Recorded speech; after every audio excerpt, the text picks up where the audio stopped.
हम तो UP study के आज की इस वीडियो में लेकर आए एसएसटी के महत्वपूर्ण प्रश्न जो स्टेट एग्जाम में हर बार पूछे जाते हैं। आइए देखते हैं। पहला प्रश्न है, हड़प्पा सभ्यता का प्रमुख व्यापारिक संबंध किस क्षेत्र से था? मेसोपोटामिया से। इसका उत्तर हो जाएगा मेसोपोटामिया। अगला प्रश्न है, मेसोपोटामिया के अभिलेखों में सिंधु क्षेत्र को किस नाम से संबोधित किया गया है? मेहुला के नाम से। अगला प्रश्न है, हड़प्पा सभ्यता में बाट किस आधार पर बने थे? निश्चित मानक प्रणाली के आधार पर। अगला प्रश्न है, हड़प्पा सभ्यता की अर्थव्यवस्था का मुख्य आधार क्या था? कृषि और व्यापार। हड़प्पा सभ्यता की मुख्य अर्थव्यवस्था का आधार क्या था?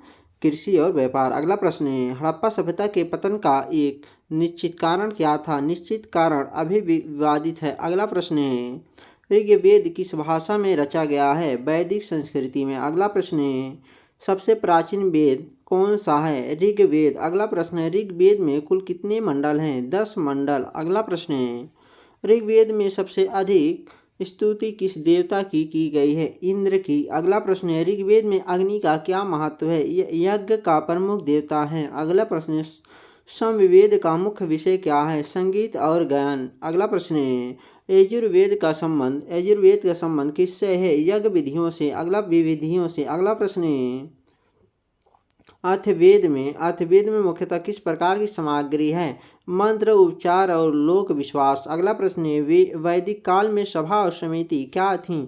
जन सामान्य की राजनीतिक संस्थाएं थीं। अगला प्रश्न है, ऋग्वेद समाज की सबसे छोटी इकाई थी परिवार। अगला प्रश्न है, ऋग्वैदिक समाज की सबसे छोटी इकाई थी परिवार। अगला प्रश्न है, ऋग्वैदिक परिवार का मुखिया कौन होता था? गृहपति। अगला प्रश्न है, ऋग्वैदिक काल में राजा को क्या कहा जाता था? राजन कहा जाता था। अगला प्रश्न है, ऋग्वैदिक अर्थव्यवस्था का मुख्य आधार क्या था? पशुपालन। अगला प्रश्न, ऋग्वैदिक समाज में संपत्ति का प्रमुख माप क्या था? गौधन। अगला प्रश्न है, उत्तर वैदिक काल में किस धातु का अधिक प्रयोग हुआ? लोहे का। अगला प्रश्न है, उत्तर वैदिक काल में लोहे को किस नाम से जाना गया? श्याम आयास या कृष्ण आयास के नाम से। अगला प्रश्न, उत्तर वैदिक काल में कृषि का विस्तार किस कारण हुआ? लोहे के औजारों के प्रयोग से। अगला प्रश्न है, वैदिक साहित्य में वर्ण व्यवस्था का प्रारंभिक उल्लेख कहाँ मिलता है? पुरुष सूक्त में। अगला प्रश्न है, पुरुष सूक्त ऋग्वेद के किस मंडल में है? 10वें मंडल में। अगला प्रश्न है, वैदिक काल के 4 वर्णों कौन से थे? ब्राह्मण, क्षत्रिय, वैश्य और शूद्र। अगला प्रश्न है, मध्य भारत में नागवंशों का प्रमुख केंद्र कौन सा था? विदिशा और पद्मावती क्षेत्र। अगला प्रश्न है, प्राचीन पद्मावती की पहचान किस आधुनिक क्षेत्र से की जाती है? पावाया ग्वालियर क्षेत्र से। अगला प्रश्न है, पद्मावती किस प्राचीन वंश के लिए प्रसिद्ध थी? नाग वंश के लिए। अगला प्रश्न है, नाग शासकों का मध्य भारत में प्रमुख केंद्र कौन सा था? पद्मावती। अगला प्रश्न है, गुप्त समाज का उदय किस क्षेत्र से संबंधित माना जाता है? गंगा घाटी के मध्य क्षेत्र से। अगला प्रश्न है, गुप्त काल में मध्य भारत का कौन सा नगर महत्वपूर्ण था? विदिशा। अगला प्रश्न है, उदयगिरी गुफाएं किस जिले में है? विदिशा में। अगला प्रश्न है, उदयगिरी गुफाएं किस काल की प्रमुख कला का उदाहरण है? गुप्त काल की। अगला प्रश्न है, उदयगिरी की प्रसिद्ध वाराह प्रतिमा किस देवता के अवतार को दर्शाती है? विष्णु के 12 अवतारों को। अगला प्रश्न है, उदयगिरी गुफाओं का संबंध किस गुप्त शासक से है? चंद्रगुप्त द्वितीय से। अगला प्रश्न है, चंद्रगुप्त द्वितीय की उपाधि क्या थी? विक्रमादित्य की। अगला प्रश्न है, गुप्तकालीन लौह स्तंभ कहाँ स्थित हैं? मेहरौली में। लेकिन मध्य भारत में एरण का लौह स्तंभ भी महत्वपूर्ण है। अगला प्रश्न है, एरण किस जिले में स्थित है? सागर में। अगला प्रश्न है, एरण किस काल के पुरातात्विक अवशेषों के लिए प्रसिद्ध है? गुप्तकालीन अवशेषों के लिए। अगला प्रश्न, एरण का प्रसिद्ध 12 किस काल से संबंधित है? गुप्त काल से। अगला प्रश्न है, एरण किस गुप्त शासक का अभिलेख प्राप्त हुआ है? एरण से किस गुप्त शासक का अभिलेख प्राप्त हुआ है? भानुगुप्त का। अगला प्रश्न, एरण अभिलेख में किस घटना का उल्लेख मिलता है? सती प्रथा के प्रारंभिक प्रमाणों से एक। अगला प्रश्न है, मध्य भारत में हूणों का प्रभाव किस काल में बढ़ा? गुप्त साम्राज्य के पतन के समय। अगला प्रश्न है, हूण शासक मिहिर कुल का संबंध किस क्षेत्र से था? मध्य भारत सहित उत्तर भारत से। अगला प्रश्न है, मिहिर कुल को किस भारतीय शासक ने पराजित किया था? यशोधर्मन ने। अगला प्रश्न है, यशोधर्मन का प्रमुख केंद्र कहाँ था? मंदसौर। अगला प्रश्न है, मंदसौर का प्राचीन नाम क्या था? दसपुर। अगला प्रश्न है, यशोधर्म ने किस विदेशी शक्ति को पराजित किया? हूणों को। अगला प्रश्न है, यशोधर्म के विजय स्तंभ कहाँ मिले हैं? मंदसौर क्षेत्र में। अगला प्रश्न है, मंदसौर के अभिलेख किस ऐतिहासिक तथ्य के लिए महत्वपूर्ण है? यशोधर्मन की हूणों पर विजय के लिए। अगला प्रश्न, अस्थायी बंदोबस्त कब लागू किया गया? 1793 ईस्वी में। अगला प्रश्न है, अस्थायी बंदोबस्त का मुख्यतः किस क्षेत्र में लागू हुआ? बंगाल और बिहार में। अगला प्रश्न, अस्थायी बंदोबस्त में किसे भूमि का मालिक माना गया? जमींदारों को। अगला प्रश्न, रैयतवाड़ी व्यवस्था किससे संबंधित थी? भूमि राजस्व व्यवस्था से। अगला प्रश्न है, रैयतवाड़ी व्यवस्था मुख्यतः कहाँ लागू हुई? मद्रास और मुंबई क्षेत्रों में। अगला प्रश्न, रैयतवाड़ी व्यवस्था से जुड़े प्रमुख अधिकारी कौन थे? थॉमस मुनरो और अलेक्जेंडर रीड। अगला प्रश्न है, महलवाड़ी व्यवस्था किसने शुरू की? होल्ट मैकेंजी ने। अगला प्रश्न है, महलवाड़ी व्यवस्था कब शुरू हुई? 1822 ईस्वी में। अगला प्रश्न, महलवाड़ी व्यवस्था मुख्यतः कहाँ लागू हुई? उत्तर पश्चिमी प्रांत और पंजाब के कुछ क्षेत्रों में। अगला प्रश्न है, सहायक संधि नीति किसने शुरू की? लॉर्ड वेलेस्ली ने। अगला प्रश्न है, सहायक संधि का पहला प्रमुख शिकार कौन बना? हैदराबाद का निजाम। अगला प्रश्न है, सहायक संधि के तरह भारतीय शासकों को क्या रखना पड़ता था? अंग्रेजी सेना। अगला प्रश्न है, विलय की नीति किसने अपनाई? लॉर्ड डलहौजी ने। अगला प्रश्न है, विलय की नीति को अंग्रेजी में क्या कहा जाता है? Doctrine of lapse. अब अगला प्रश्न है, विलय की नीति के तहत सबसे पहले कौन सा राज्य मिलाया गया? सतारा। अगला प्रश्न है, झांसी का विलय किस नीति के तहत किया गया? विलय की नीति के तहत। अगला प्रश्न, अवध का अंग्रेजों द्वारा विलय कब हुआ? 1856 में। अगला प्रश्न है, अवध के विलय का आधार क्या बताया गया?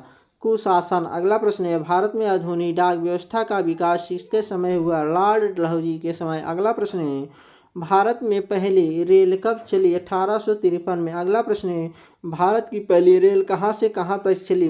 मुंबई से ठाणे तक। अगला प्रश्न है, भारत में टेलीग्राफ सेवा का विकास किसके समय हुआ? लॉर्ड डलहौजी के समय। अगला प्रश्न है, भारत में आधुनिक शिक्षा के लिए मैकाले का मिनट कब आया? 1835 में। अगला प्रश्न है, मैकाले का मिनट किससे संबंधित है? अंग्रेजी शिक्षा से। अगला प्रश्न है, बूस्ट डिस्पैच कब जारी हुआ? 1854 ईस्वी में। अगला प्रश्न है, भारत में पेट्रोलियम का पहला वाणिज्यिक उत्पादन कहाँ हुआ? डिगबोई में। कहाँ पे? डिगबोई में। अगला प्रश्न है, डिगबोई किस राज्य में स्थित है? असम में। अगला प्रश्न है, भारत का प्रमुख अपतटीय तेल क्षेत्र कौन सा है? मुंबई हाई। अगला प्रश्न है, भारत में बॉक्साइट का प्रमुख उत्पादक राज्य कौन सा है? उड़ीसा। अगला प्रश्न है, भारत में अभ्रक का प्रमुख उत्पादक क्षेत्र कौन सा है? झारखंड। अगला प्रश्न, भारत में मैकेंजी का प्रमुख उत्पादक राज्य कौन सा है? उड़ीसा। अगला प्रश्न, भारत का सबसे बड़ा पठार कौन सा है? दक्कन का पठार। अगला प्रश्न है, दक्कन का पठार मुख्यतः किन चट्टानों से बना है? बेसाल्ट चट्टानों से। अगला प्रश्न है, भारत की सबसे प्राचीन पर्वत श्रृंखला कौन सी है? अरावली। अगला प्रश्न है, अरावली पर्वतमाला की सर्वोच्च चोटी कौन सी है? गुरु शिखर। अगला प्रश्न है, गुरु शिखर कहाँ स्थित है? माउंट अबू राजस्थान में। अगला प्रश्न, हिमालय की सबसे बाहरी श्रेणी कौन सी है? शिवालिक। अगला प्रश्न है, हिमालय की सबसे ऊंची श्रेणी कौन सी है?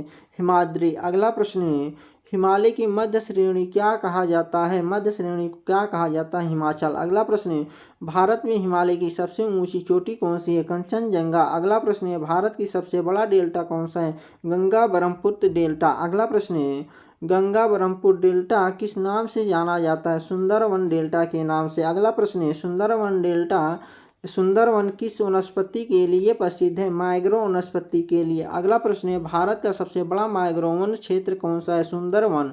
अगला प्रश्न है, भारत का सबसे लंबा समुद्री तट किस राज्य का है? गुजरात का। अगला प्रश्न है, भारत का पश्चिमी तट किस सागर से लगा है? अरब सागर से। अगला प्रश्न है, भारत की पूर्वी तट किस खाड़ी से लगा है? बंगाल की खाड़ी से। अगला प्रश्न है, भारत और श्रीलंका के बीच कौन सी जल संधि है? पाक जल संधि। अगला प्रश्न है, भारत और श्रीलंका के बीच कौन सी खाड़ी स्थित है? मन्नार की खाड़ी। अगला प्रश्न है, लक्षद्वीप द्वीप समूह किस सागर में है? अरब सागर में। अगला प्रश्न है, राज्य विधानमंडल का उच्च सदन क्या कहलाता है? विधान परिषद। अगला प्रश्न है, राज्य विधानमंडल का निम्न सदन क्या कहलाता है? विधानसभा। अगला प्रश्न है, राज्यपाल का कार्यकाल सामान्यतः कितना होता है? 5 वर्ष। अगला प्रश्न है, राज्यपाल का नियुक्ति कौन करता है? राष्ट्रपति करता है। अगला प्रश्न है, राज्यपाल बनने की न्यूनतम आयु कितनी है? 35 वर्ष। अगला प्रश्न है, मुख्यमंत्री के प्रति सामूहिक रूप से उत्तरदायी होता है? विधानसभा के प्रति।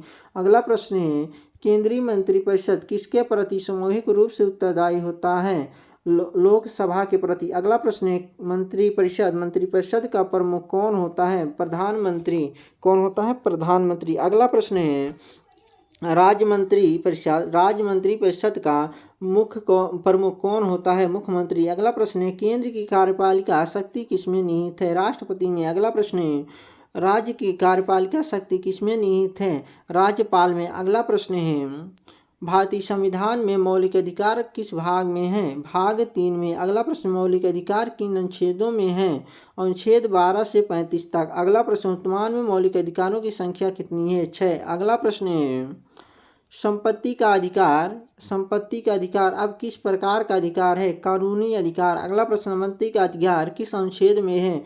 अनुच्छेद 300A में। अगला प्रश्न, समानता का अधिकार किन अनुच्छेदों में है? अनुच्छेद 14 से 18 में। अगला प्रश्न है, स्वतंत्रता का अधिकार किन अनुच्छेदों में है? अनुच्छेद 19 से 22 में। अगला प्रश्न है, शोषण के विरुद्ध अधिकार किन अनुच्छेदों में है? अनुच्छेद 23 और 24 में। अगला प्रश्न है, धार्मिक स्वतंत्रता का अधिकार किन अनुच्छेदों में है? अनुच्छेद 25 से 28 में। अगला प्रश्न है, सांस्कृतिक एवं शैक्षिक अधिकार किन अनुच्छेदों में है? अनुच्छेद 29 और 30 में है। अगला प्रश्न, संवैधानिक उपचार का अधिकार किस अनुच्छेद में है? अनुच्छेद 32 में। अगला प्रश्न है, डॉक्टर भीमराव अम्बेडकर ने किस अधिकार को संविधान का आत्मा कहा है? संवैधानिक उपचार का अधिकार को डॉक्टर भीमराव संविधान का आत्मा कहा है। अगला प्रश्न है, अनुच्छेद 14 किससे संबंधित है? कानून के समझ समानता से। अगला प्रश्न, अनुच्छेद 15 किससे संबंधित है? भेदभाव का निषेध से। अगला प्रश्न है,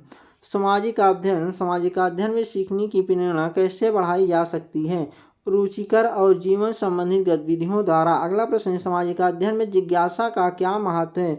प्रश्न पूछने और खोजने की प्रेरणा देती है। अगला प्रश्न है, सामाजिक अध्ययन में खुले वातावरण का लाभ क्या है? स्वतंत्र विचार और प्रश्न पूछने का अवसर। अगला प्रश्न है, सामाजिक अध्ययन में गलत उत्तर को तुरंत दंडित करना क्यों उचित नहीं है? इससे सीखने और सहभागिता में बाधा आ सकती है। अगला प्रश्न है, सामाजिक अध्ययन में सकारात्मक प्रतिक्रिया का उद्देश्य क्या है? सीखने में सुधार और आत्मविश्वास बढ़ाना। अगला प्रश्न, सामाजिक अध्ययन में रचनात्मक प्रतिक्रिया कैसी होनी चाहिए?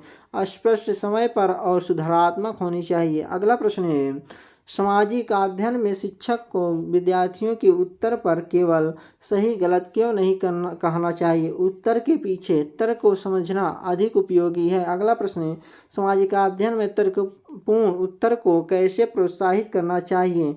प्रमाण और कारण बताने के लिए प्रेरित करके। अगला प्रश्न है, सामाजिक अध्ययन में प्रश्नों की कठिनाई कैसे बढ़ाई जा सकती है? स्मृति से विश्लेषण और मूल्यांकन की ओर बढ़ाकर। अगला प्रश्न, सामाजिक अध्ययन में केस आधारित प्रश्नों का लाभ क्या है? ज्ञान को वास्तविक परिस्थितियों में लागू करना। अगला प्रश्न है, सामाजिक अध्ययन में परिस्थिति आधारित शिक्षण क्यों प्रभावी है? अवधारणाओं को जीवन से जोड़ता है। अगला प्रश्न है, सामाजिक अध्ययन में अवधारणात्मक समझ कैसे जांची जा सकती है? उदाहरण और अनुप्रयोग आधारित प्रश्नों से। अगला प्रश्न है, सामाजिक अध्ययन में रटने की अपेक्षा समझ क्यों महत्वपूर्ण है? समझा हुआ समझा हुआ ज्ञान नई परिस्थितियों में लागू किया जा सकता है। अगला प्रश्न है, सामाजिक अध्ययन में उच्च स्तरीय चिंतन का उदाहरण क्या है? किसी सामाजिक समस्या के समाधान का मूल्यांकन करने के लिए। अगला प्रश्न है, सामाजिक अध्ययन में निम्न स्तरीय चिंतन का उदाहरण क्या है?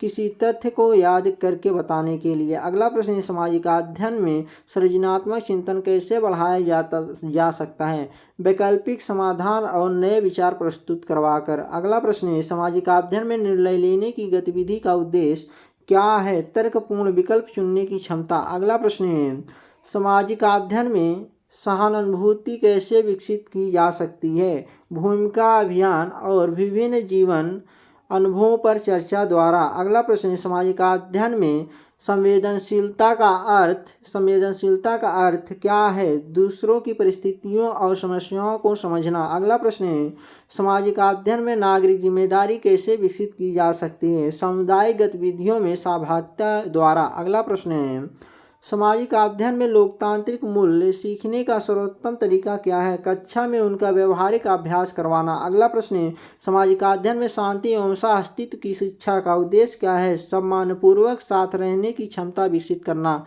अगला प्रश्न है, सामाजिक अध्ययन में वैश्विक नागरिकता का अर्थ क्या है? वैश्विक समस्याओं और साझा जिम्मेदारियों के प्रति जागरूकता करना। अगला प्रश्न है, सामाजिक अध्ययन शिक्षण का अंतिम व्यापक लक्ष्य क्या माना जाता है? संवेदनशील, विवेकशील और जिम्मेदार नागरिक बनाना। अगला प्रश्न है, सामाजिक अध्ययन में प्रभावी कक्षा की सबसे महत्वपूर्ण विशेषता क्या है?